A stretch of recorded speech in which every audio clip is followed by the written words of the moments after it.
Trying to be doing that bullshit. On to good news. Welcome back. Oscar week. Yes, with Brian Simpson. Y'all will probably be seeing this next week, but still. Everyone wants my take. No, nobody gives a fuck. There's been because this was such a cultural phenomenon because one, unprecedented and all of that. But two, it wasn't just a comedian that got slapped. It was like the comedian. It was like legendary, Chris Rock. So it set something off in the comedy community where everyone's just put all their creative powers, like immediately afterwards. People were tweeting for like 48 hours because every comic felt some kind of way about it. So it's like you unleash that. You unleash that whole thing of, comedians going to defend comedians, man. And rightly so. I mean, that shit was bullshit. Because you can't take a joke to behave like that. It's crazy. But the other side of it too is, it's like I don't hate Will Smith.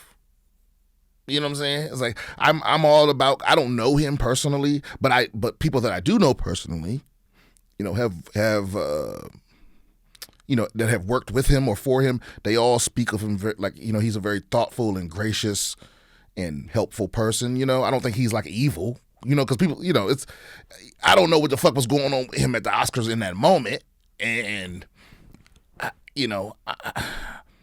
whatever the fallout of that is, he got to wear that. But at the same time, it's like I don't hate them. Like some people act like there's this dichotomy, like you're Team Chris or Team Will. It's like no.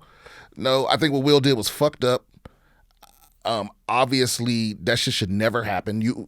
It's like you're in an environment where you're gonna get roasted, and then you overreact to the lamest, tamest of jokes, which was really a non-joke. It was really more of a wink. It was really more of a I see you there. It wasn't even a biting, attacking joke.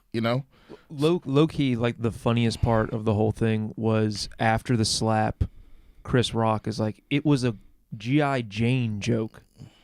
Like, it's not even a topical thing. It's such a lightweight dig. And I'm going to get in trouble for this, but after the fact, people are like, well, she's been battling alopecia. And it's like, that's not a serious disease. Come on. Like, because they speaking of alopecia in the same terms as like terminal cancer or multiple sclerosis or something like that that's just debilitating. And it's like, and I get it. Balding is real serious for women. You know what I mean? And there's women that's been in my family that I didn't know they was balding until they died. It's a low key, because a lot more women experience balding than are willing to like admit. Because they got all wigs and extensions and all kind of shit. I just learned recently that white women get extensions. I didn't know that. Yeah, I thought it was okay. Anyway, the point is, or tracks. I mean, but the point is just that I don't. I think the road for redemption is always open. I don't know him to be an evil person. He's never behaved. Well, actually, maybe what he did to the Aunt Viv, but I think he apologized to her, right? To Black Aunt Viv. I believe he did. Yeah. But my point is, it's just that. Also, we have been watching him since he was a teenager. He's been famous for a long time. Yeah. And so 30 years, I think. 40 years, maybe. 40 years, something like that. So to not have fucked up that often over that period of time with that much scrutiny on you is pretty impressive. Yeah, but also, so is Chris Rock. You know what I'm saying? Sure. It's like, so that's the whole other thing. Is like, a lot of times I think the discussion is too, because like I said, I think the road for redemption should be open. I don't think you should be judged by your lowest moment or your two lowest moments. It's like, because that's not the totality of who you are or who you are striving to be. Now, having said that, that doesn't excuse what the fuck happened. And because that's the other thing, man. It's like people are sick of your family. You know what I mean? People just want, and I saw today they were like, they're gonna discuss it on the newest Red Table Talk, and I was like, nobody wants that. Well, some people are gonna watch it, but I don't want to see that shit. You know, it's like let me rephrase that. I would rather, because I'm gonna watch it if they do it, but I'm saying I would rather just not do it. You know, it's like you know, because they still seem to be, you know, rather proud of themselves. But because to me too, is like the biggest villain in the room was the rest of the people in the room that like gave a standing ovation like 40 minutes later, like that shit didn't happen. Or even during it, I mean, half the people when they cut to the audience reaction, they were like, "Oh shit!" Like it was like World Star bullshit that they were saying. They weren't acting like adults about it, you know. And then it was only later on that there was all the hand wringing and pearl clutching about what went down. The most irritating take I saw on the first day was just there was people that were like, well, finally, you know, comedians will know that they can't cross her. It's like, get the fuck out of here. Okay, don't go to comedy shows, don't go to roast sessions, don't go to roasts or award shows and sit in the front row and not, because this is the other thing people don't understand. Those first 3 rows of people, that is where all the evil is. It's like that's what the talent is in there too, mixed in. But all of the people on the wings, those people, like they're not. I put it like this: it's a room full of people that still gave a standing ovation after that. You know what I mean? I mean, I guess that's not even the point. I guess you have to kind of, if you're there, you got to kind of play along. I mean, what are you going to do? I mean, some people refuse to clap or whatever, but also, I mean, even in the moment, some people thought it was an act. Some people thought it was a bit. Like, there's lots of Well, some people thought he shouldn't receive the award, and I disagree with that. You know what I mean? I mean, it's like because it's almost like, you know how we find out who the MVP is after the Super Bowl. Right, and they give them the trophy after they give or basketball or whatever. They give them the trophy after they give the championship trophy, right? So we find out who the MVP of the playoffs is in the NBA. After, but it's like so the votes are tallied. We know who it is, you know, and right before they give it to him, say he turns around and punches somebody in the face. He's still the MVP. You know what I'm saying? Yeah. He won Best Actor. The thing he did to win that is still intact. So I don't, you know, it's like, I don't know if maybe they shouldn't have given him the award right then or you could, something like that. But to take it away is insane.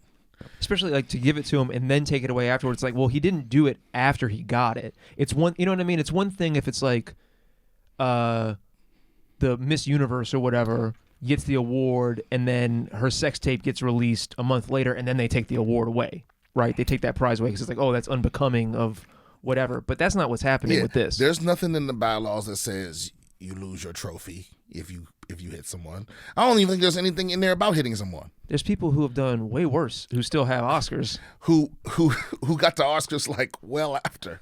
Yeah. But not only that, but it's like the Hollywood elite in that room. All the Academy or whatever who the fuck are these people? I don't even know. But it's a secret, right? Still? Yeah. But all they care about is how they look. They're like the NFL. It's like what they care about is protecting the brand of the Oscars.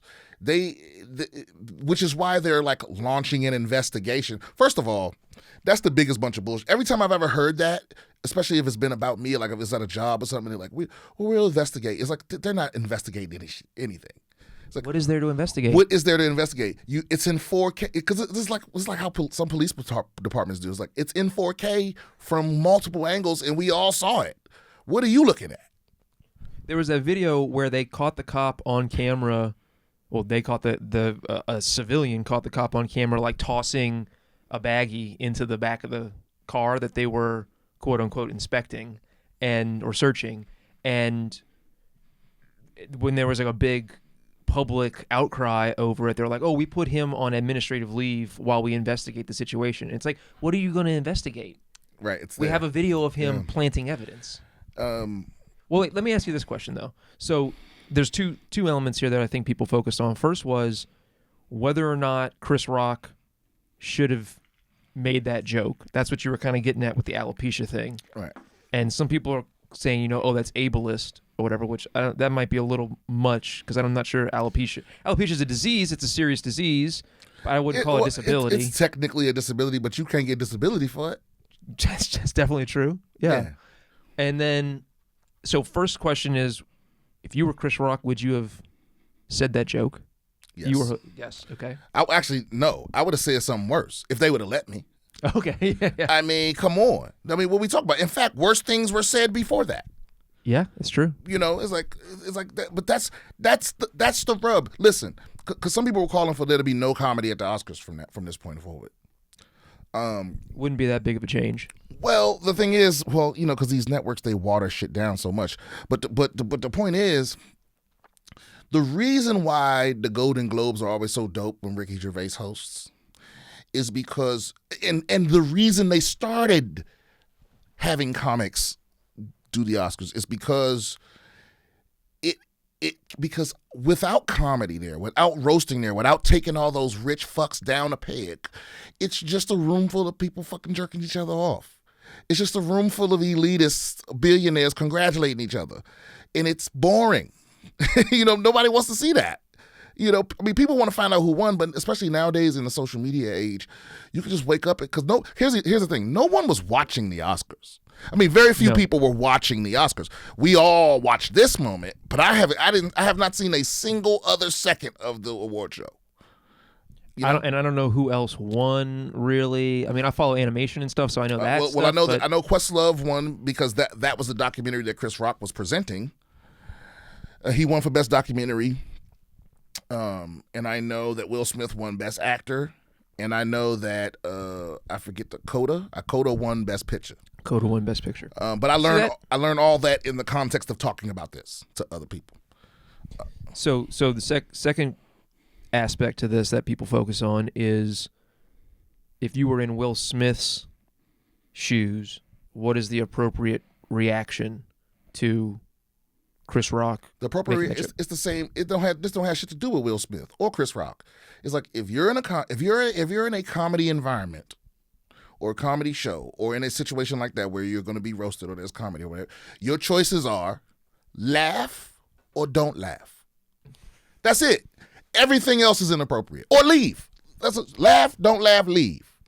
That's it. Those are your choices. You don't get to attack anybody.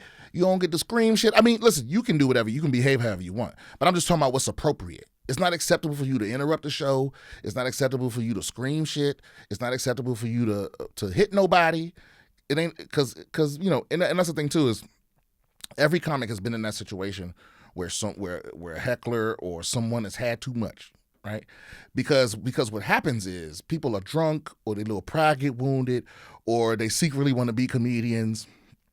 And they want to interrupt your joke with a little funny line. Sometimes it's funny. Most of the time it isn't. 99% of the time it isn't. But the point is, you get heckled, or some people just think that's how it is. That's how it works. Right? I brought my cousin to a comedy show one time at the store, and before we went in, he was like, "Hey, just let me know when it's the time where you're allowed to heckle." Like he thought that was part of the show. It's not. And I was like, never. There's not. No. You don't wait for that from me because that's never going to happen. But here it is. What happens a lot of times is that the heckler does not realize at first how overmatched they are. Especially with a seasoned comic, a lot of times it's like if you heckle, it's certain comics. I mean, anybody that's been doing it for longer than 8 years or so, something like that, 7, 8 years. It's like if you heckle the wrong motherfucker, it's like they're not only are they seasoned comedians, it's like you're most likely their first comedian that they've heckled, or even if it's your 5th or 6th, you're their 1,000th heckle. They got they got shit in the chamber for you, and off the dome. Like they just so used to because I get heckled so often. Or at least interrupted so often that you stand almost no chance. You know what I mean? Unless you're a comedian yourself, maybe. But it's like, so a lot of times, so on top of that being outwitted, because they're also usually drunk or you know, and They ain't got no microphone. they don't have a microphone. Microphone always beats no microphone. My voice is amplified. And so a lot of times at first it starts out with them thinking that, you know, they gonna get a little quick comment in and that's gonna be the end of it. And then they end up running out of things. You know, it's almost like when we used to play the dozens, I don't know what y'all call it, snapping, joning. When I was little, it's like the as soon as you ran out of stuff, it would go, your mama, who don't say nothing about my mama, and then his hands. You know what I'm saying? Yeah. Because when people get out with it and they got nothing left, it's like that's their instinct, is they want to threaten. So my point is, most comics have been in a situation where they've been threatened by a heckler, or you know, or I'm gonna meet you outside, or any of that other shit. And they almost never do. No one ever says, "Oh, I know I'm gonna come back." They never come back. So that's why that's another thing that's kind of off about this situation, where it doesn't seem like their explanation is, because it's like most people really like, they realize the gravity of the moment. It's like, oh, so you're gonna get up and come on stage? That's about to be a situation. You know what I'm saying? It's crazy to me that he didn't get stopped, because there's security there. If it had been a seat filler stood up and started striding towards the stage, he would have been stopped immediately. That would have been hand on chest situation, yeah, but if not tackled to the ground. I think they are friends, or at the very least colleagues, and I don't think anyone expected that. Yeah, him to slap somebody. It's like nobody expected. I don't even think Chris Rock expected it up until the last moment. Right. You know, so it was like, you know, and it's Will Smith. You know what I'm saying? It's like, are you going to be the security guard that stops that puts your hands on Will Smith, or on a hunch? No, you're fucking not going to do that. You know what I'm saying? So they couldn't have stopped him, but they could have stopped him on the way back to his seat. Somebody could have came up and talked to him. Or he sits down and it's like, oh, we're going to go to commercial, and then, you know, they pull him aside. And I actually think it was a commercial, right? No, it wasn't. It was live, because I remember they cut the audio for original video. But here's the other thing I fucking hate. This is the take that I really hate. Is there's this whole idea that, like, because some people aren't aware, this was the blackest Oscars of all time. This was, forgive me, ancestors, I don't remember the name of the guy that directed it, but off the top of my head, because I'm high, but very, very prestigious. Will Packer? Will Packer, very prestigious black. And then he brought on a black team. Everybody was black behind the scenes. And so, you know, it was that. And Alan Blackstone was part of it. He had a whole team. Yeah, the whole team was black. And so some people's take on it is, well, now you reflect. I think Kareem Abdul-Jabbar wrote some shit like, now you reflecting bad on the white community, and you're giving comfort to the enemy because you're proving that we're more violent and all this other. But it's like, man, fuck all of that outdated shit. Like, listen, it did ruin. It did take away from the celebration of like this being like the blackest Oscars ever. But I hate the take of like, there's this thing amongst like some older black folks where it's like, not in front of white people. You know, look how you made us look to them. Like as if the way we behave, like as if your behavior is going to change a racist's mind. Racist shit happened to you when you're on your best behavior. That's respectability politics, right? Exactly, respectability. That bullshit where it's like, oh, we don't let the white folks see you act. You know, it's like, fuck that. Just don't act like that. The argument against all that shit is Barack Obama, who. What do you mean? Well, he acted respectably. Like he. Oh right. And people were still like, oh, how dare he wear a tan suit? They still called him a thug. They still had pictures of him with a bone through his nose and all kinds of bullshit. It's just like whenever a racist person brings up Martin Luther King, as an example of like how you should behave, just remind them that they shot him in the head. Okay, I shouldn't laugh at that, but it's 100% true. He got shot at the end. So it's like the respectability shit is out the window to me. It's like, I just don't like that angle of that take. The take's fine. It did affect. It was supposed to be a beautiful night at the Oscars, and then another little jewel on the crown of black folks, and it took away from all of that. It took away from the Venus and Serena, the movie, so that's true. But this whole like, don't embarrass us in front of the white folks. I just don't get that. It also centers white people's attitude toward black people. You know what I mean? It's not. It makes it not about what black people are doing. It's like about white people now again. You know? Yeah. For me, it's like, yeah, I'm past that. You know, it's like, but anyway, those are my takes. You know, some people feel more strongly about certain aspects of it, you know, but at the end of the day, it's like, yeah, if I have to choose a side, I'm definitely firmly on Chris Rock's side. You know what I'm saying? And I don't want Will Smith to be destroyed. I don't want him to be in prison. I don't want him to lose his trophy. But actually, I don't really know what I want from him. But I want Chris Rock to be okay. I want Chris Rock to come out with some funny shit about it.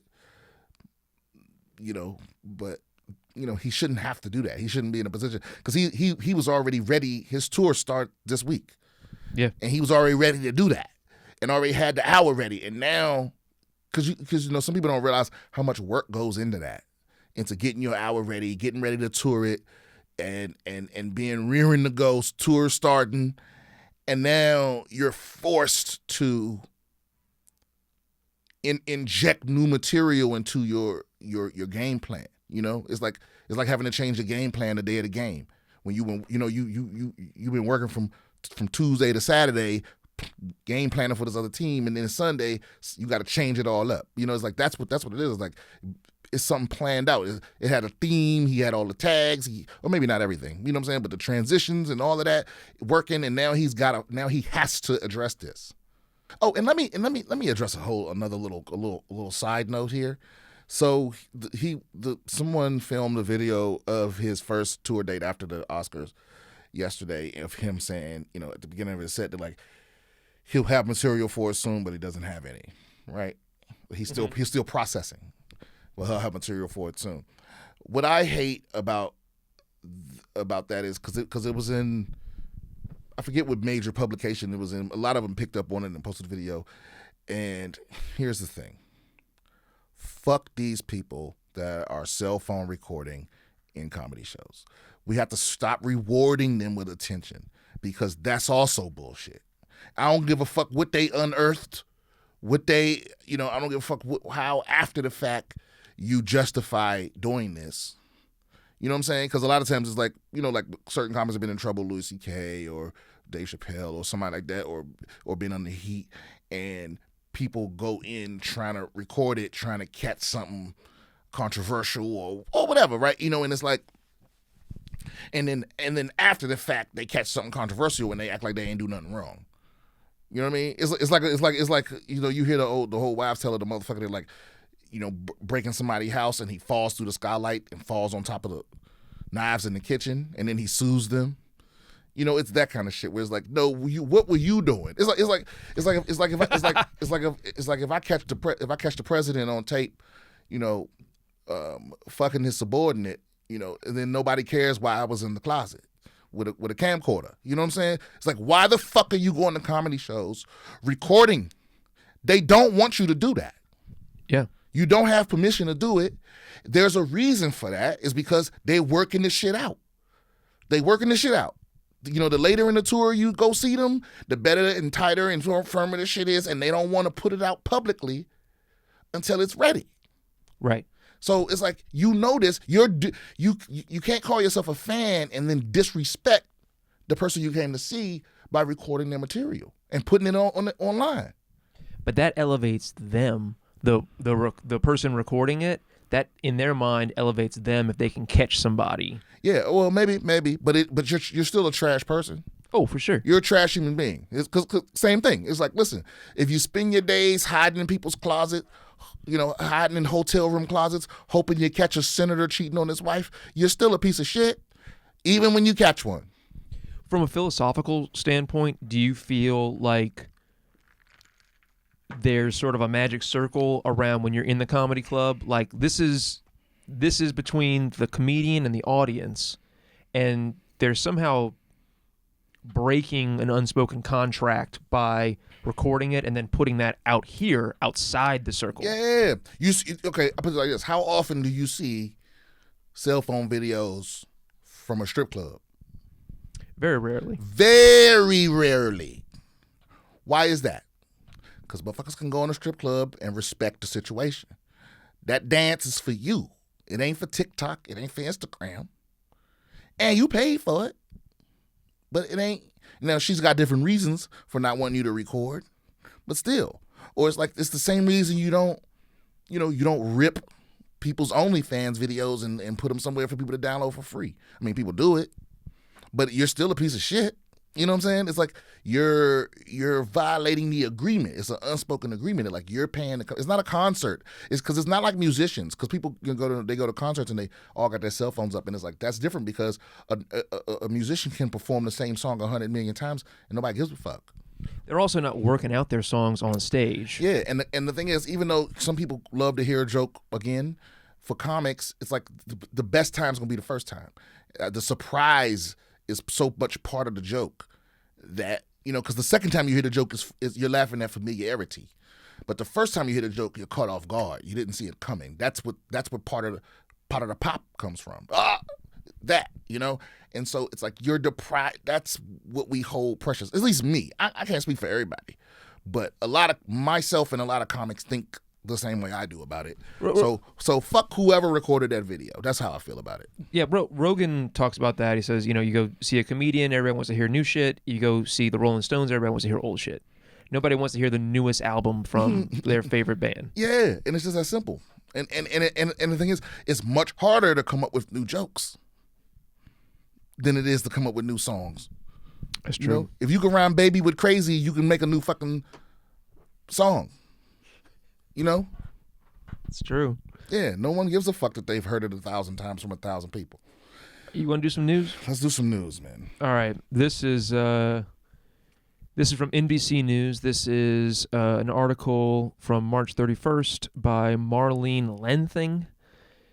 Florida woman impregnated by doctor's sperm awarded $5.25 million in damages by jury. $5.52 million? I feel like that's not enough. $5.25 million, yeah. Was he like her OBGYN?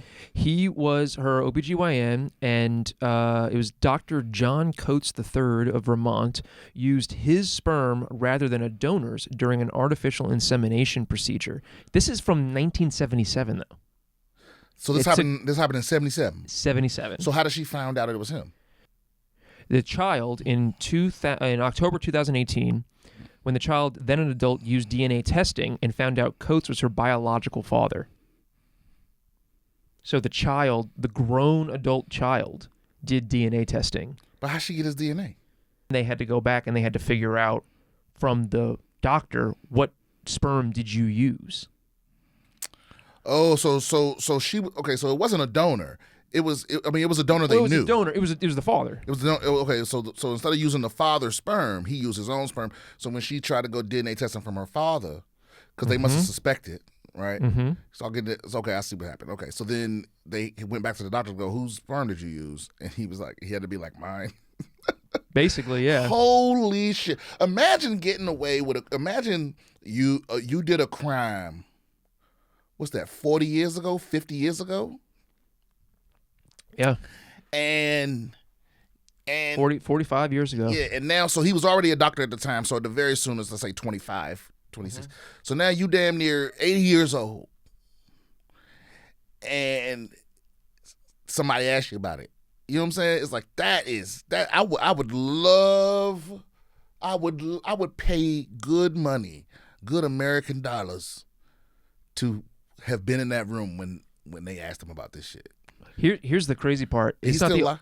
He's still alive, but this is not the only time that he did it. Oh, there's at Lord least one other that he did in 1978. At least one other. And so he's in prison. He is not, actually. He is not in prison. Let's see. No, this is a civil court case. But isn't this sexual assault or is this some kind of assault, right? So what they considered it, let's see, sexual battery. Sexual battery. Yeah. Okay. Yeah, but for me, it's like, yeah, you gotta pay with your life. You gotta pay with your life. This is a situation where I'm defending my family. That shit makes sense to me. It's like, motherfucker, you. Boy, I tell you what. This is a situation where I think I would be violent. I think that I would be violent, which I guess harkens back to the Grammys thing, because this is another take that I didn't like, because people are like, violence is never the answer. Yes, it is. Sometimes. Sometimes it is. Yeah. It's just like, listen, the number 15 is not the answer to everything, but it's the answer to some stuff. It was 5 times 3. Sometimes the answer is violence. In that situation, it wasn't. But in this situation, maybe violence ain't the only answer, but if you asked this question on Jeopardy and you said violence, they'd be like, good answer though. You know what I'm saying? Judges? No, I'm sorry. Yeah, they would have to ask the judges, can we accept that? Yeah, because this is, I would totally understand it, because this guy is 77. This whole time I've been raising a kid that I thought was biologically mine. So something to bring up here. Who got the $5 million? The girl or the parents? The parents. Okay, so here's what's kind of interesting about this case. So the father actually was not the donor. There was a medical student that they knew that ticked the boxes for them or whatever. Okay. The father had a vasectomy, and that's why they couldn't conceive. Okay. So they were going to use the sperm from this medical student donor, and they found out through the testing in 2018 that this was not the father, and through further investigation found out that it was this doctor. The doctor turned out to also have been the father. He has another lawsuit from a woman from 1978, but this is not uncommon. Well, I guess it's uncommon, but this is not unheard of, I should say. From this profession. From this profession. There are several famous lawsuits where physicians have inseminated their patients with their own sperm. Yeah, that's gonna be a tragedy for you. I would totally understand if they were like, this should be the death penalty. No, because listen, I get it. Listen, somebody being your daughter for 40 years or 50 years is like, at that point, that's your daughter. It don't matter that she didn't, she doesn't share your DNA. For sure. But at the same time, it's like, there's a piece of you that wants to have children because you want to see what your kids would turn out like. There's a party that's like, I wonder what a little me mixed with a little you, I wonder what that is, right? Absolutely. So for you to snatch that away from somebody, think about all the times in their life where the mother's been like, you just like your father, and just think about all that's bullshit. You just snatch that away from them. It's like, all the times he's like, that's my girl, that's me.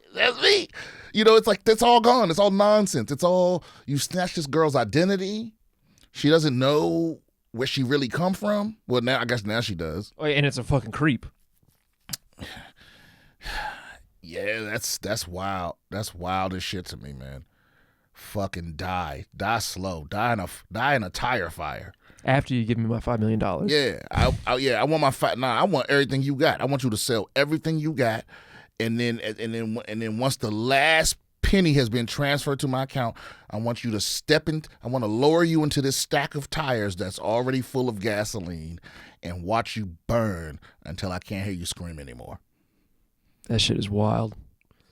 That was a little excessive. You want another one? You want one that's a little more fun? Yeah. Let's do... This is interesting. This is a science one. This is scientists took probiotic strains that were isolated from an Olympic women's weightlifting gold medalist and then put them in mice and it increased both their weight loss and exercise performance. So they can transfer some measure of athleticism from a human to a mouse via gut bacteria. Oh yeah, I read something about this like years ago, where a woman had a fecal matter transplant from her daughter, and then she started losing all this weight and getting like, yeah, that's the new trend. You have more DNA in your gut than you do in the rest of your body, and it's not your DNA. Oh yeah, we're for sure, especially after that Indian food yesterday. Whoa. Lots of DNA in there, bro. Yeah, that's gonna be the new trend. I bet you they're already doing it here. They're already doing it in Hollywood. Once people learn that lady lost weight, there's plenty of people that's like, yo, let Halle Berry shit in my mouth, or whatever. I think there's a lot of people who wouldn't mind Halle Berry shitting in their mouth anyway. Or who's the other girl that's selling like bullshit woo science products? You know what I'm talking about? The white lady? Gwyneth Paltrow? Gwyneth Paltrow. She gonna hop on this. She gonna call it something else. I don't know what she gonna call it. Inside you or something like that. But yeah, just a little doodle pellet. But at least it'll be backed by science. At least it isn't like, put this crystal in your pussy and it'll. But isn't that what they always do? They take something that has a little bit of science and then they extrapolate it out into something that's complete bullshit, and then they sell that? Yeah, they end up selling like iguana shit or something. Yeah. Yeah, people are gullible. People will do anything to lose weight, though. Yeah, man, it's a struggle, man. It's something that I never struggled with it in my whole life, and then until I was an adult. But it can be a struggle. It's hormonal. They used to think it was your metabolism, and they found out that actually your metabolism does not decrease in middle age like people thought it did. People thought that like after your 20s your metabolism would crash, and that's why people gained weight and stuff like that. It's actually hormonal. Yeah, your testosterone dropping. It's a lot of different things. Yeah. I get it.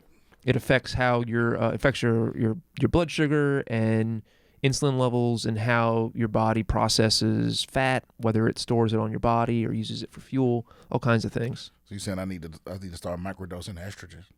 I'm saying you need to get on that HGH train. Oh yeah, please, anybody, hook me up. Get some Trenbolone going. Yeah, see, I'm not in that first 3 rows Oscar crowd. I don't even know how to get that shit. All right, what's the next one? Let's talk about. Let's see. Hubble Telescope has gotten an image of the furthest away star. Yeah, dog, man, if that don't make your dick hard, are you really human? I mean, the furthest star ever seen. And it was the Hubble, not the James Webb. That joint ain't ready yet. But woo, the James Webb get ready. They're going to use the James Webb to look at the same star. To look at the same star and kind of test it. Get like a to what would you call it? Confirm the findings of it. It'll probably be a better picture too. Yeah. What's interesting about this is the way that they see it is it's something called gravity microlensing. Yeah, so that's when the gravity from a large mass sort of acts like almost like a fishbowl, and it bends the light around the mass and focuses on the other side like a bubble. It's gravity microlens. I there's a better way of describing the effect, but that's basically what it is. Is that it's like when you see, like, if you ever like flip a glass where you're looking through the glass on the bottom. No, that's not a good example. But it is kind of that way. Like if you look at yourself in the mirror through the bottom of a glass, and you'll see how your eye goes or your head goes around the end. That's kind of what's happening. It's like, so there's something behind it. So it's not, we can't even see it directly. It's behind something. Yes. It's behind a giant mass. But because gravity is bending the space, the light also bends around it. And so it ends up, and where it comes back together is what we're seeing. It takes all the photons that would just sort of explode out into space and beyond us, and it bends them with gravity, so they end up shooting straight at Earth. Exactly. And so this was sort of a perfect storm as far as there's multiple refractions and lensing from different clusters of heavenly bodies, and they ended up focusing the light towards the Hubble Telescope, and the Hubble Telescope was able to pick that up. Yeah, dog. Hubble putting in work. That thing was supposed to be decommissioned a long time decades ago. Yeah, a long time ago. We started planning for the James Webb right after we launched the Hubble. That's so fucking insane. Yeah, at some point, I don't remember who was president, so I'm not making it political, but at some point we stopped giving a fuck being at the forefront of science. You know? Because we, just like the Large Hadron Collider, there was supposed to be a more powerful one built in Texas. And we just gave up on it. You know? When was that? Before, this was back in the, I think they started planning it in the 80s, but in the 90s is when we were supposed to start building it, and then they cut the funding. That's a big problem with Reagan, was that a lot of these programs that were for purely scientific or technological reasons, if you couldn't show how it had a military application for geopolitical concerns, then it would be defunded. And that was one of the things that there was some funding that increased for instance, NASA, but it was only for projects that were in conjunction with the military, because they were looking for military applications. Yep, that makes perfect sense. If it don't make dollars, it don't make sense. All right. All right, let's do one more before we go to the questions from the audience. Sure. But yeah, I'm fascinated by what we're going to be able to see by the Hubble, or by the JWST. I don't know what they're going to do with the Hubble. I don't know when Hubble's going to stop going strong. Hubble's like one of those, like an old lady that still runs marathons, you know, like somebody's grandma is like just still getting it in. You want to do a scam, or you want to do more science? Scam. All right, here we go. Yale employee. This is another NBC News article. Yale employee stole $40 million from medical school for homes, luxury cars, prosecutors say. How did he steal money from a medical school? Jamie Petrone, it's a woman. Jamie Petrone, or Petroni, 42, of Lithia Springs, Georgia, pleaded guilty to wire fraud and filing a false tax return Monday in Hartford, Connecticut federal court. So she was, over the course of 7 or 8 years, she was working at Yale Medical School and as an administrator. And part of her job was she was able to buy equipment up to like $10,000 a pop. And what she would do is she would buy it basically with like the Yale Medical School credit card or bank account or whatever, and have it sent to another place. And then she would fence that shit when it got there. And she had a whole network, like a ring of people who also worked at Yale, who worked at the place that it would get shipped to. She had people fencing stuff for her and reselling stuff. And over the course of 7 or 8 years, $40 million worth of computers. So she get caught. She got caught. Snitch. Definitely a snitch. No, it's her taxes. Her taxes? Her taxes is how she got caught.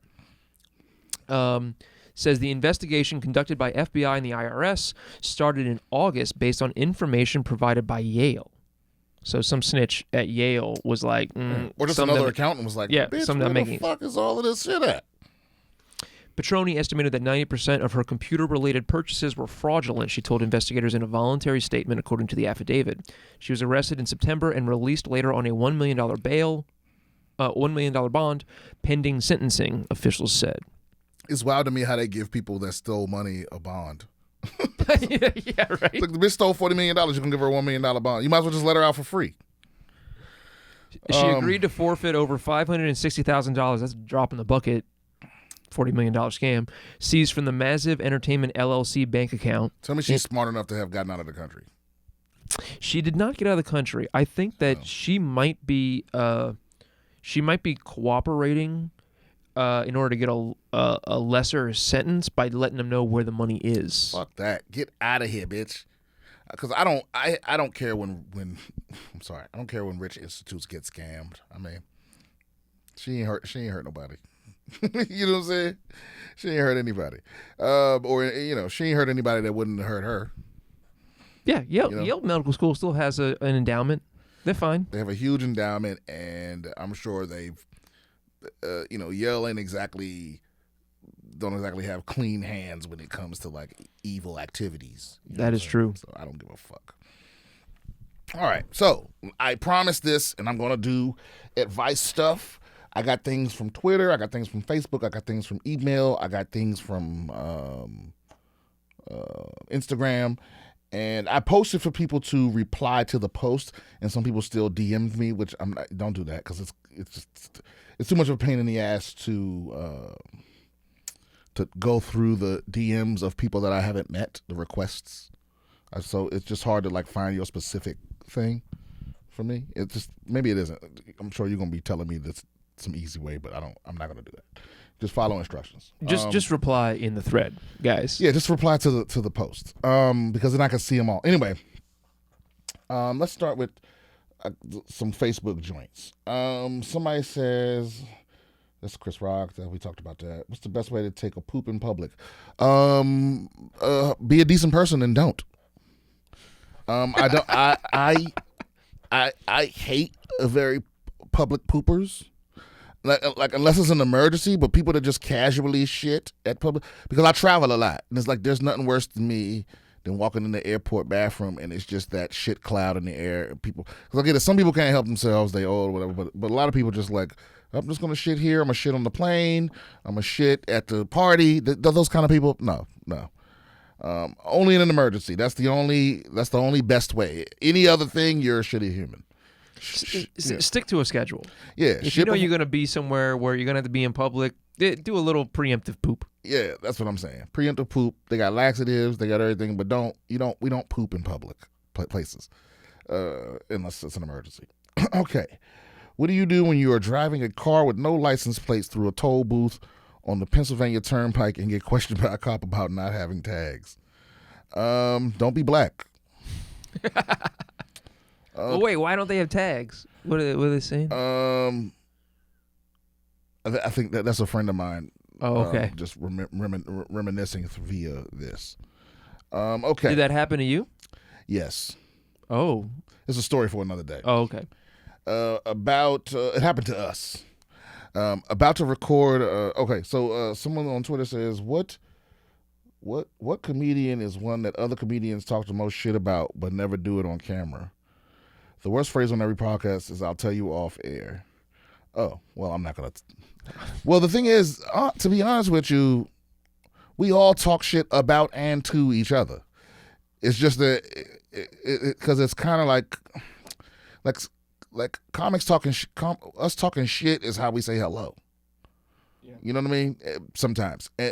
But some shit ain't for everybody. You know what I'm saying? Some stuff is behind the scenes. Some stuff is private.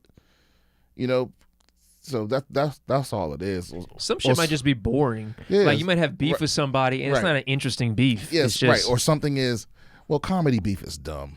I mean, how do you take yourself so seriously? You got beefs. Like, unless somebody fuck with your money, that's a whole different thing. Or your family, But yeah. So a lot of it, yeah. Or it's a story that without the full context, it won't even be funny or interesting. Or sometimes it's horrible shit that like isn't. Cause man, this was so funny to me about comics getting in trouble for stuff they say on stage. Cause the shit that we say off stage is 1,000 times worse. There's things like I've had comic friends pass away, and in the thread where we're letting everybody know, people are cracking jokes about it. Cause it's how they cope. But the average person doesn't understand that, so it's like I wouldn't say that publicly because it makes you look callous or whatever. Yeah, whatever. So that's all it is. You getting most of the good shit. Just relax. You know what I'm saying? You're not missing out on anything because if it was that interesting, if it was that funny, you couldn't stop comedians from talking about it. It's like you want Bobby Flay to have a camera on his dinner table at home after he cooked for you all day, every day, give you all his recipes and everything. You're like, yeah, but what's that shit? What's that shit you ate yesterday? It's like that's, just, it's all right. This person says, I emailed mine. Okay, well, let me do the Instagram first, and then I'll get to the emails. What was the first joke you ever told on stage? Tune into my next hour because I still do it, and it's better now. So you'll see. How much does a joke have to change before you consider it a different joke, or do you just always think back to its first evolutionary step? Before I feel like it's no. I mean, it's because it's all the core. I think the core idea is always there, but sometimes it's like, I found a different angle or I found a different tag, and then that led to something even funnier point. So like the original joke isn't even the joke anymore. Jokes evolve. You know what I'm saying? It's almost like saying, when is somebody go from being a toddler to a teenager? It's like Sure. 13. That's not a good example. Yeah, toddlers 2 to 4 or whatever it is, and right. teenagers 13. But yeah, they just evolve. Well, what about people who have similar bits in 2 different specials, let's say? Because like usually when you see a new special, you expect that it's going to be all new material, but sometimes it's the same bit with a different angle, different tag. Yeah, I think I don't know. I think the answer to that would be different for different people. I haven't had 2 specials, so.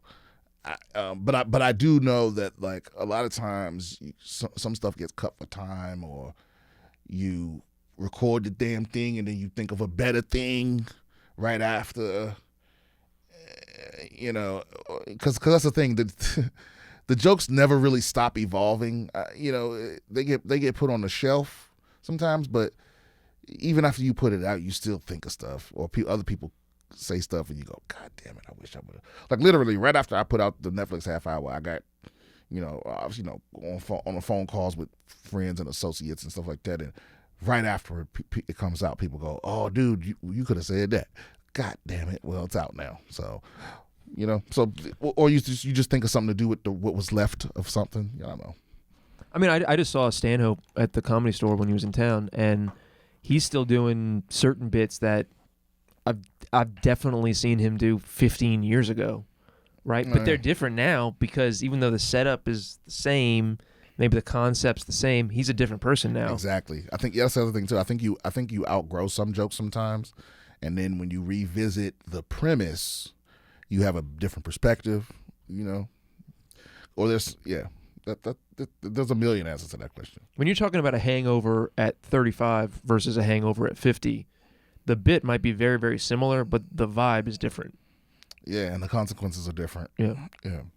How do you stop caring about what others think about you? You don't. I don't, because that's very weird to me. Listen, I care a lot what other people think about me. It's just that, unless it's a subject to do with like your specific level of expertise, I care more about what I think. So it would have to be a lot of people whose opinions I trust that think what you thinking for what you thinking to override. But it's like who are these people that walk around and go, I don't care what anyone thinks of anything. That's a psychopath. That's a sociopath. You don't care what anyone thinks about you. That's crazy to me. That's sad. No, don't get me wrong. It sounds badass. You know what I'm saying? To be like, I don't give a fuck. I don't give a fuck what nobody think. But how can that possibly be true? Do you think that you care as much about what other people think of you as like the average person? Do you think you're above average, below average?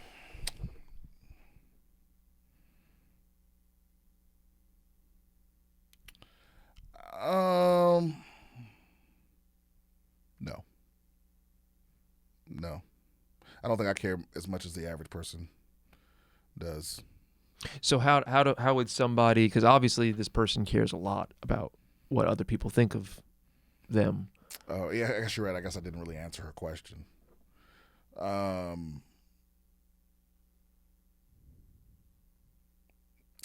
mean, I think it's better to remember that, being yourself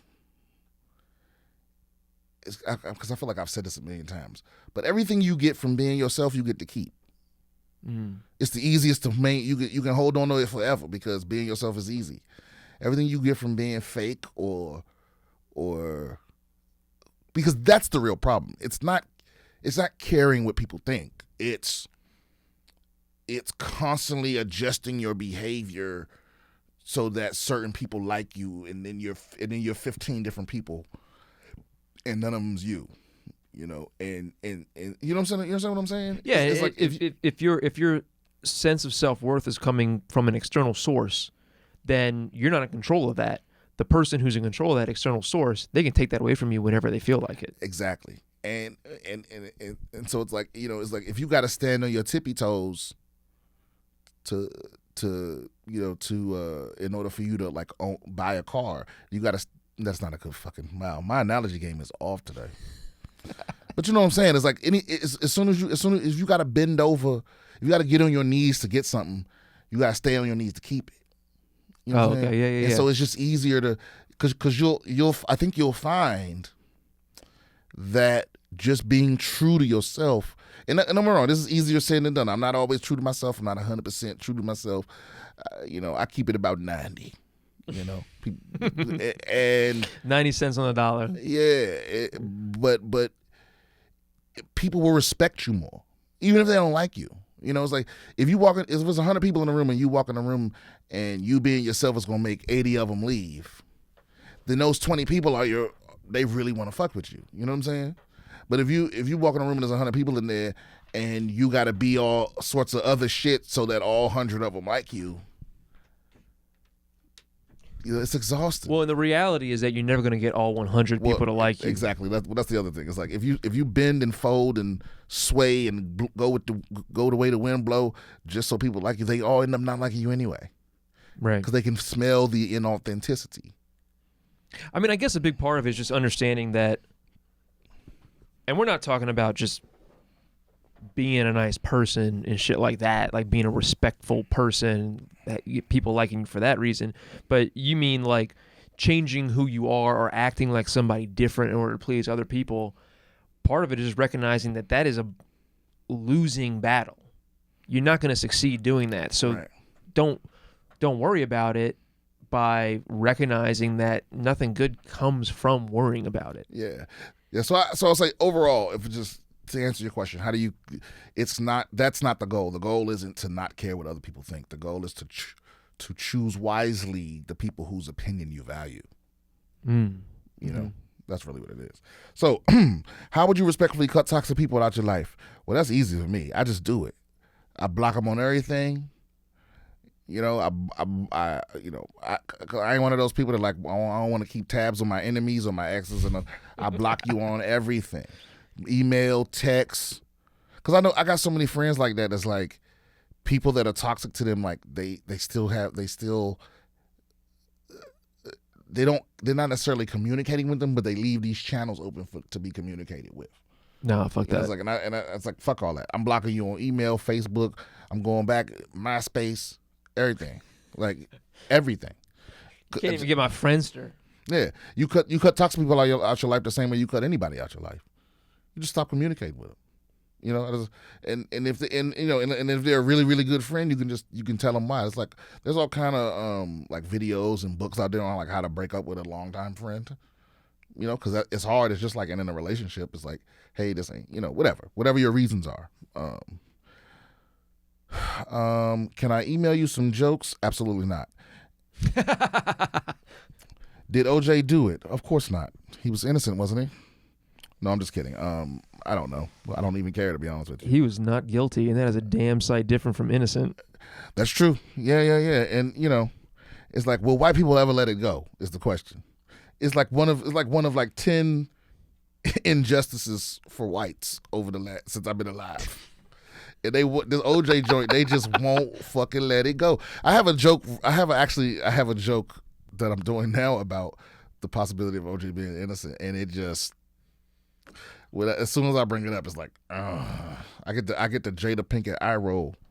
What's funny is like I don't give a fuck that I think OJ's hilarious. Like just as a human being, like the fact that he exists in our culture, I think is just an amazing arc, an amazing storyline for him as a person. Yeah, and he was smart enough not to. I don't think he commented on the Oscars thing. Right? Oh yeah, he did. What'd he say? He said they would have convicted me and put me in jail if I had done it. And then people were like, I don't know about that. He's gotta know that he threw that pitch up, that soft pitch. Come on, man, that's an underhand. He knows exactly. That's why I think he's hilarious. Did you see the interview? It wasn't 60 Minutes, but it was something like 60 Minutes, and he was like, I'll throw it up in the episode so people can see, because it's like a really short clip. But basically, it was like Katie Couric or somebody like that, some white lady interviewed him after he was released. And he was like, "Hey, I have let me know when you're back in the green room, because I have something to show you." And she's like, "Okay." And they had the camera on him, and there's a knock on the door, and she opens the door, and he has like a playbill, and he goes, read, like as a joke. What's a playbill? Like the thing that comes when you go to when you go to the theater, right? When you go to a play. They have a little playbill with like, the actors and shit like that. He like rolled it up like a knife, and he comes through and he's like doing Psycho. Is that what he had to show her? That's what he had to show her. Oh, wow. That was the joke. After we finished filming, OJ said to me that he had a surprise for me, and I genuinely was surprised. I think it was his idea of a joke, and this is it. Yeah. I mean, OJ is objectively hilarious for sure. Yes. Really fucking is hilarious. And the last one. So I got a bunch of. I mean, he definitely did it. I want to put that out there. He definitely did it. Definitely did. Well, we can't say that for sure. He definitely did it. Yeah. He definitely did it, but he is not guilty. Yeah. I mean, it's like, why even revisit it? It's like, why does whether he did it or not matter? He got away with it. If he did it, he got away with it. If he didn't, then he got away with it. He ended up going to prison for something he definitely did. There's no debate. The attempted theft of the memorabilia. And he came out, served his time.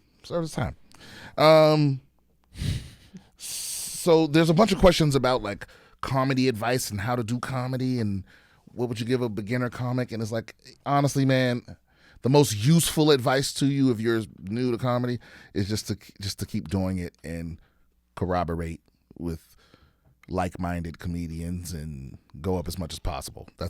And record yourself and edit yourself and like do all those things. But there's no there's books you can read. There's like the comedy FAQs. There's the Comedy Bible. There's the art Zen and the Art of Stand-Up Comedy, and all these other things that can tell you. They can give you advice, but they can't make you funny. They can't make you creative. So my thing is like, if you're not funny, stop doing comedy. Don't waste your life. This is a huge gamble to take with your life. So it's like, if you're not at least just funny in regular everyday life, it's not even worth a try. Let's say somebody is funny in everyday life, right? And they've made the decision that they want to become a stand-up comedian. They want to make a career out of it, whatever that is. They don't necessarily need to be, Kevin Hart or whatever, and be the biggest comedian or anything like that, but they want to make a living at it. Would you suggest that they take lessons, that they move to LA or New York or Philadelphia or whatever the nearest major city is or whatever? Should they stay where they're at with like a social support network? Well, I feel like we'll definitely go to a nearby major city for sure, because there's definitely going to be a comedy scene somewhere if you're in a major city. But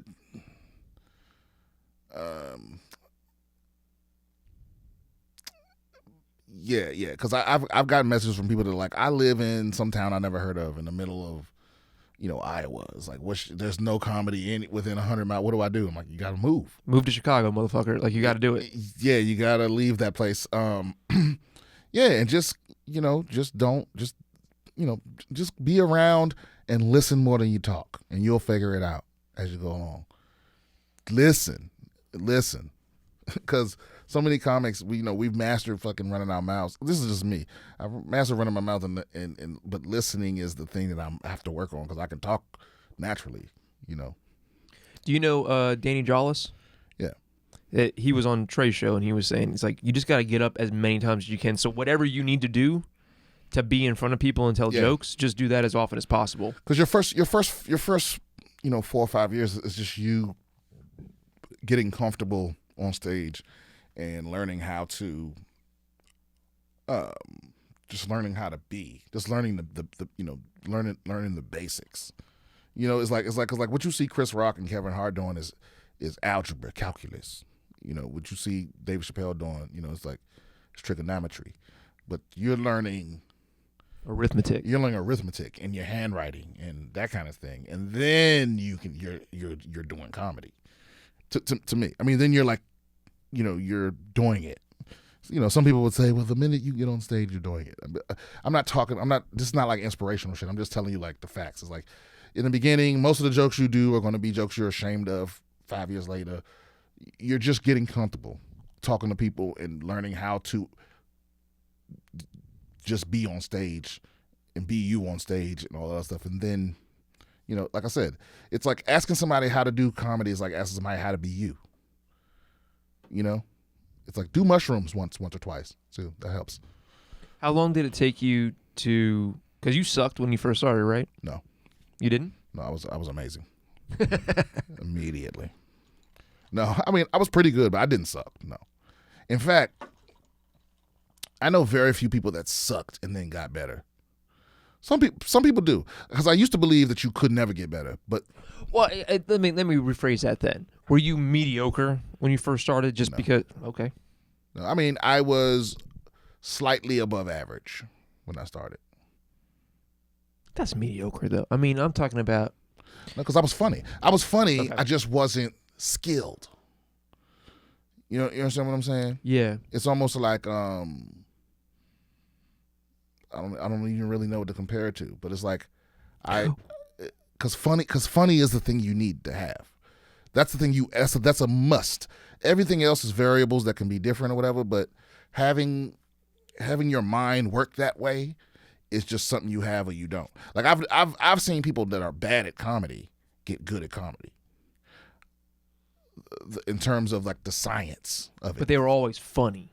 Right. I've never seen somebody that was not funny or even worse, unfunny, get funny. I've never seen anybody get funny that wasn't funny at all. So it's like, if you're not funny, just, I don't know. I don't want to discourage your dreams or whatever, but it's going to be an uphill battle for you for sure. If people in your life don't say, dude, you're fucking funny, then you don't have what it takes to be a stand-up comedian. Exactly. And some people, what it is, I think they have it locked in them.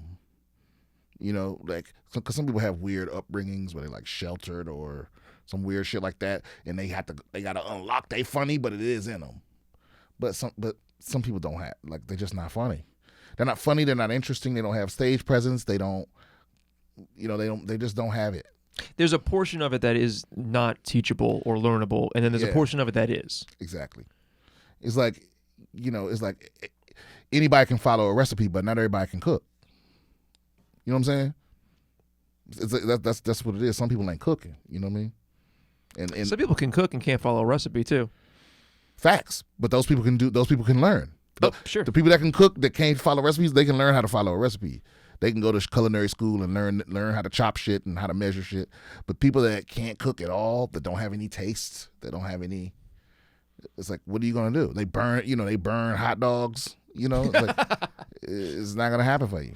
So I guess the answer for this person is look, you need to decide whether you're a person who can cook but can't follow a recipe, or you can follow a recipe but can't cook. It's several people, but I get those kind of messages all the time, and it's like my answer's gonna always be the same: just do it as much as you can and quit if you're not funny. So this one, question for the pod: are states and municipalities that outlaw tinted windows racist? Why else would they do it? Some states make an exception if you're albino. What the fuck? You're the best. Come to Denver. I will one day. Listen, I looked this up. I saw this question. This was the first question I saw. Some states, I don't think it's racist. The reason why some states outlaw tinted windows, because I get what you're asking. Is it the same thing as when clubs ban urban clothing? No, it's not that. Where they're trying to be racist with from a side street. They're trying to get to the same racism from the alleyway. Yeah, no, it's not that. Because I think the reason they do it is the reason they ban tint in most places is because,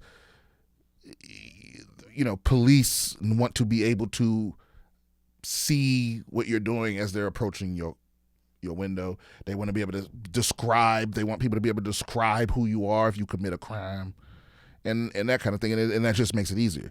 And I looked it up, and and the reason some states have an exception for albinos is because oftentimes albinos also have a thing with their vision. So it's anybody that has extra sensitive vision or some kind of thing, and not all states, but the states. Porphyria? Huh? Porphyria? Is that what it's called? I believe that's what it's called. Porphyria. Yeah. So oftentimes, like, albinos have a thing with their vision, and so that's why it's not racist though. Good question though. Very funny, interesting thing. Okay. I hope you're doing great. I am. Any words of advice or encouragement, discouragement to someone trying to leave a job that crushes your soul but pays you well? I don't come from money, and my mom is in her late 50s with no retirement savings or home. My siblings work minimum wage jobs, so I feel a lot of guilt quitting and giving up the money. If I change jobs, it's unlikely I'll make the same type of money, about $90K per year. But I really fucking hate this job. I wake up angry and always sleep deprived because I refuse to accept defeat and go to bed on time at night. So what do you think? Do I leave this fucking job and try to find peace elsewhere, or should I shut the fuck up and count my blessings? P.S. It doesn't help that I work for a defense contractor. I'm not going to say the name. Oh, shit. A top 10 evil company, dead or alive. That's true. I'm not going to put your business out there. So, listen. How much money? $90K. That's a dangerous amount of money, because that's not so much money that you don't have to think about money, but that's a lot more money than a lot of people make, and so you feel guilty about giving it up. Yeah, and also because I'm experiencing this right now, actually, where it's like, I'm not making the most money in my family, but I'm making good money now. After being struggling my whole life, my family's always been poor to upper poor. And upper poor. That's a good description. And so I feel guilty not taking care of other people that I know, aren't doing as well. But here's something that my grandma and my mother have said to me since I was a child. Like, the little sayings that stick with you. And is that nothing is worth your peace. Nothing is worth your peace of mind. Nothing. Whatever you fucking got to change for you to have peace, you need to make that change, because it's killing you. It's killing you. We're meant to rest.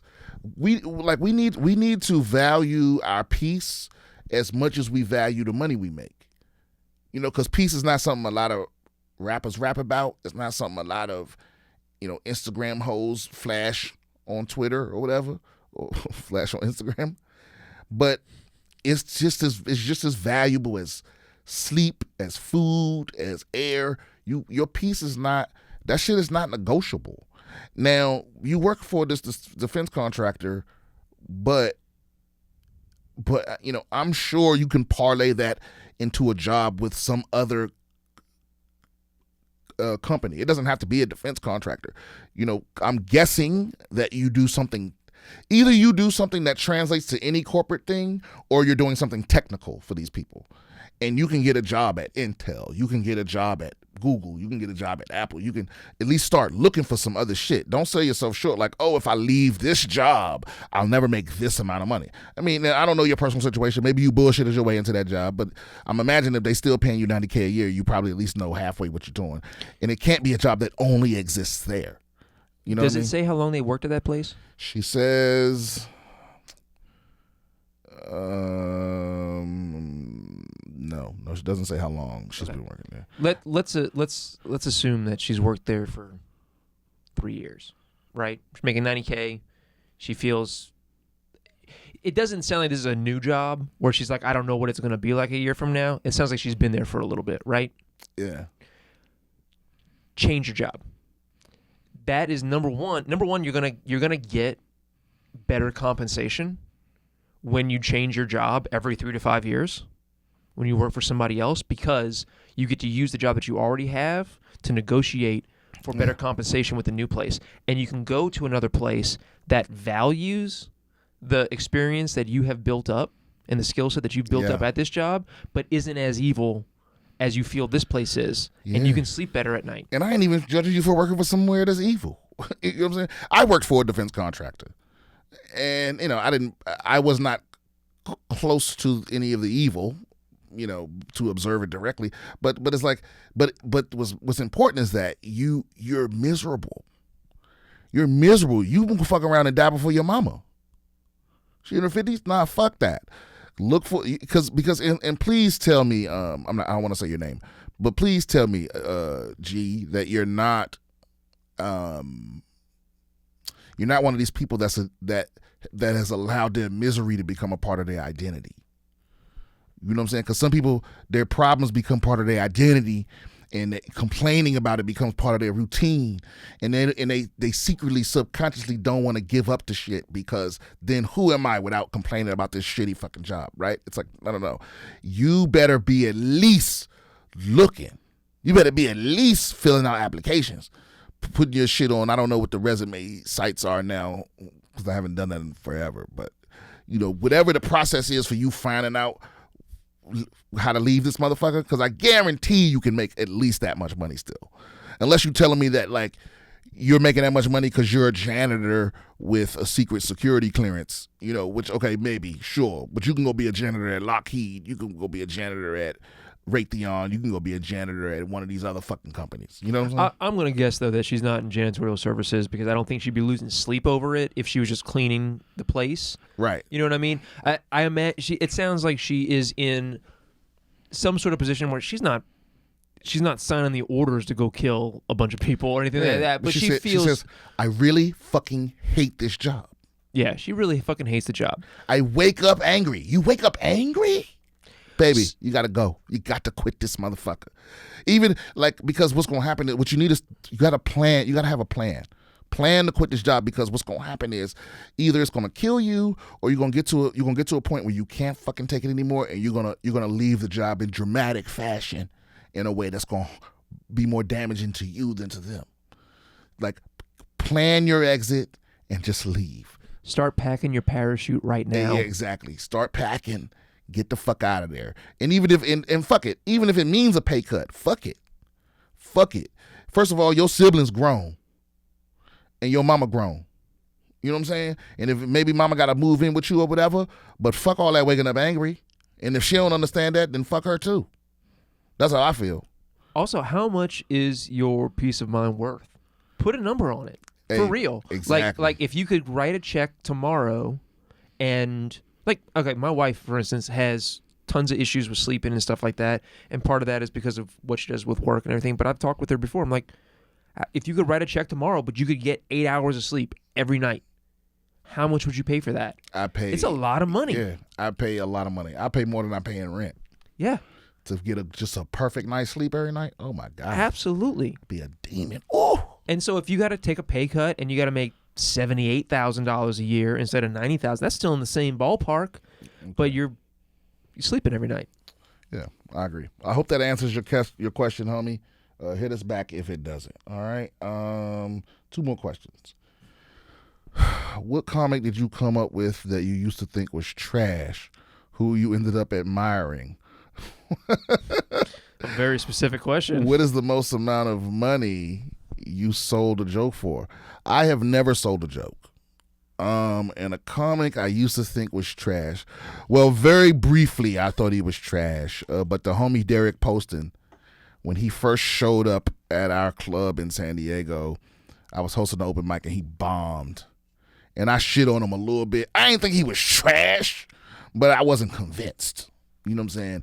And since then, he's just been in beast mode. So it was a very, very, very, very short-lived. I don't know, but I don't know if I ever thought he was trash though, because he wasn't trash. But he sure did bomb that first day though.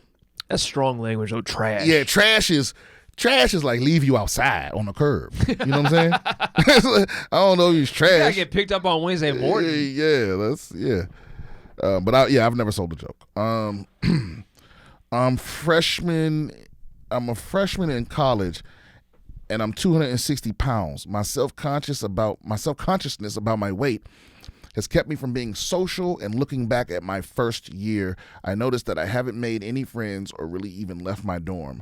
I'm transferring in the fall and don't want this to happen again at my next school. What advice do you have for some self-conscious kid who wants to break out of their shell in college? Well, listen, if you're a freshman in college, P.S., dude, I don't think I have ever seen a tighter special in my life. You absolutely killed it, and the dog should be fired. Agreed, man. Why doesn't the dog have a job? Okay. If you're a freshman in college, you 18, you got that good 18 metabolism. You know what I mean? You got that good 18 hormone levels.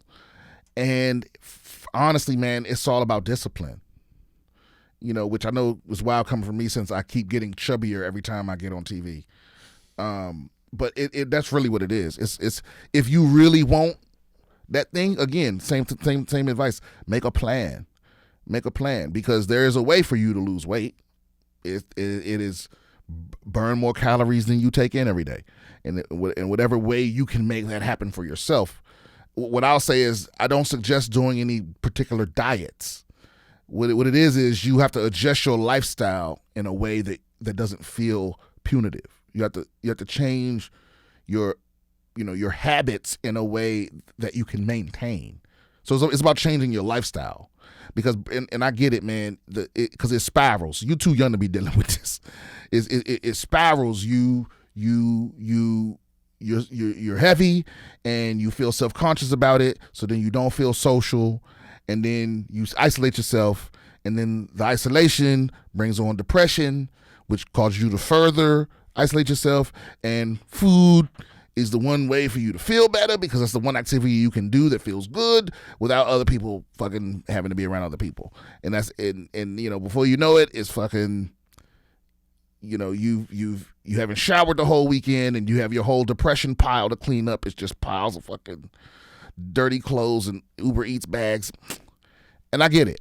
It can happen to anybody, and I'm just assuming that depression is part of your issue. But here's the other thing. You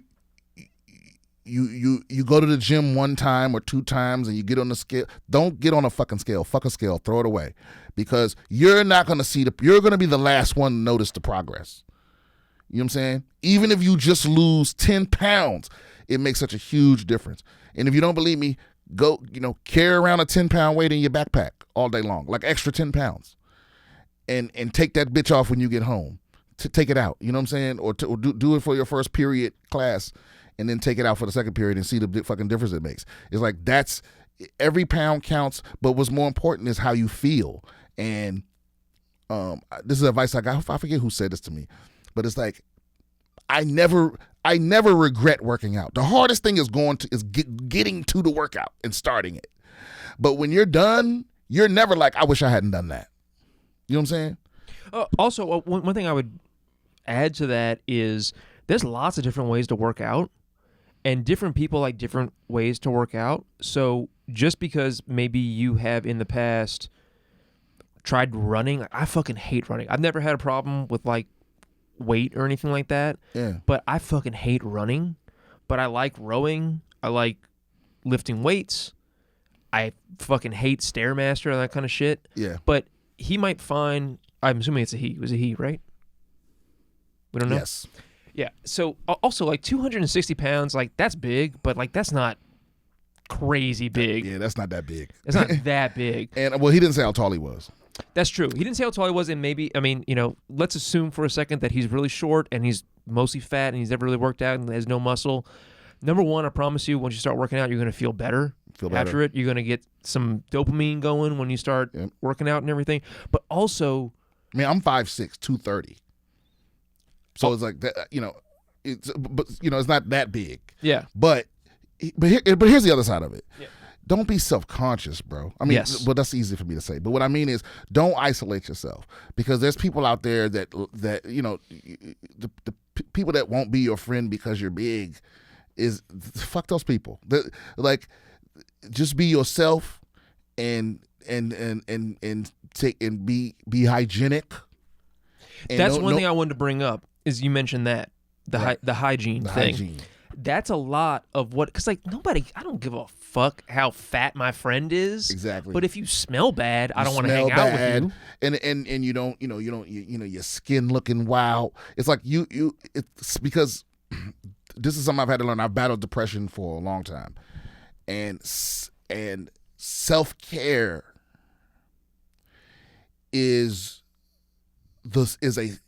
so lack of self-care is a symptom, and self-care is also, it's not a cure, but it's a catalyst for getting you out of, because depression is like, it's like being in these valleys. It ebbs and flows. Sometimes it hits for no reason. Sometimes you just wake up deep in the hole, and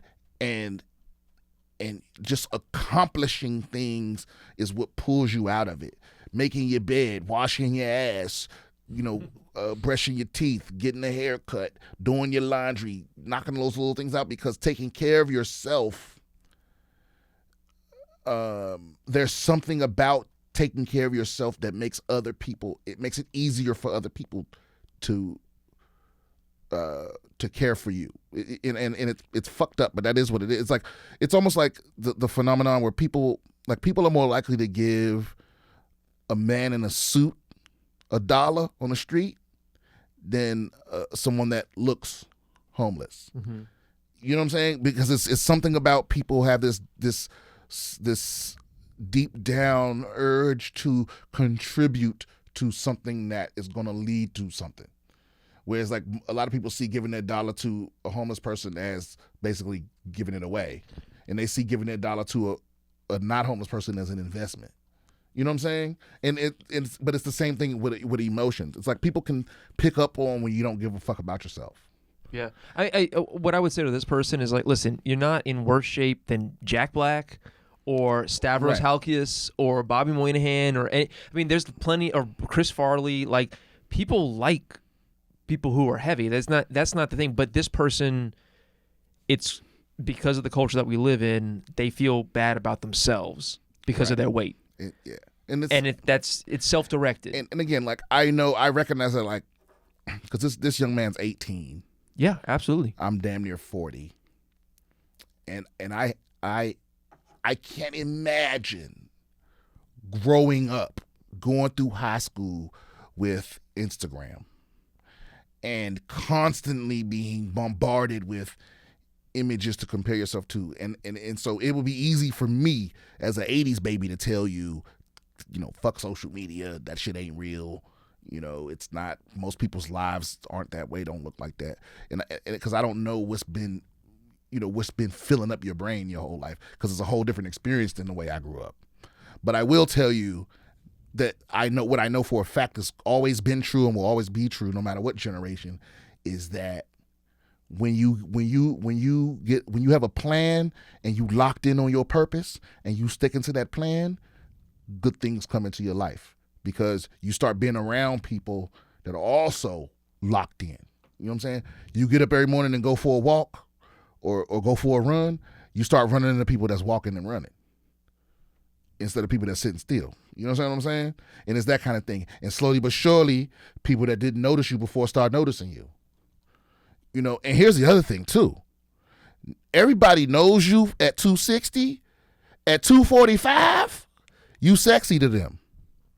They gonna be like 15. Let 15 pounds be your goal. At 245, people like, I'm sorry, 260. 45. That's 15 pounds, right?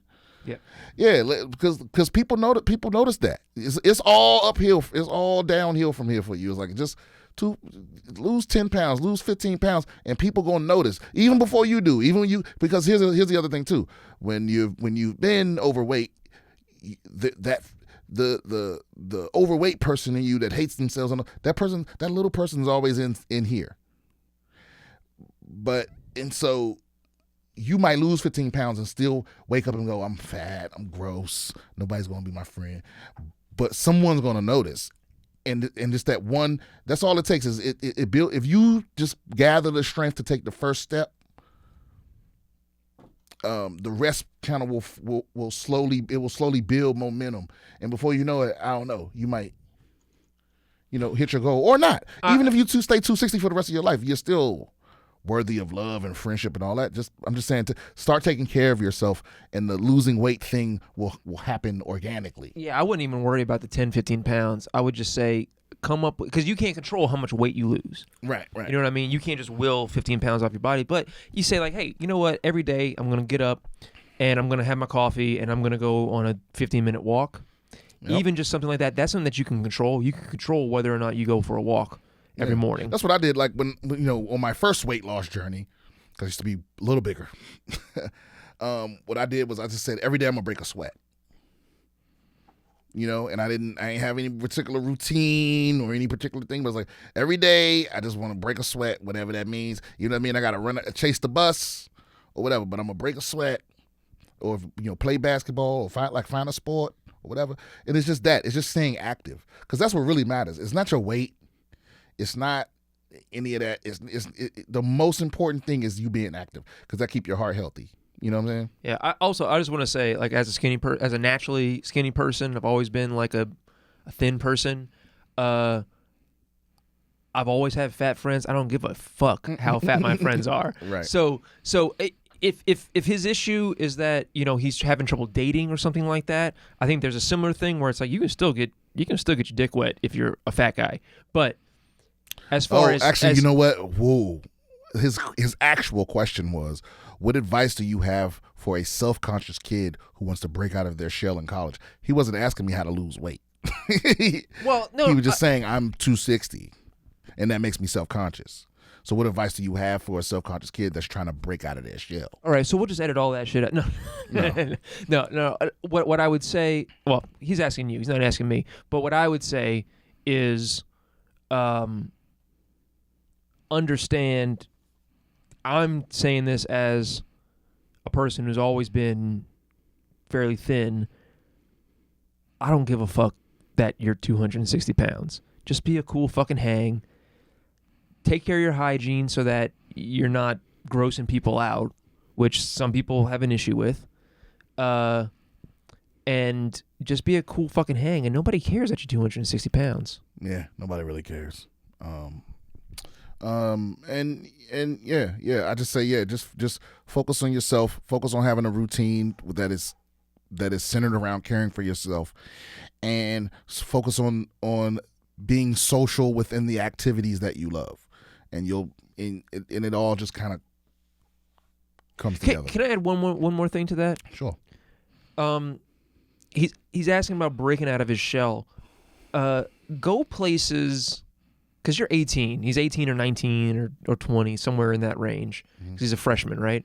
So, and he's transferring to a new school.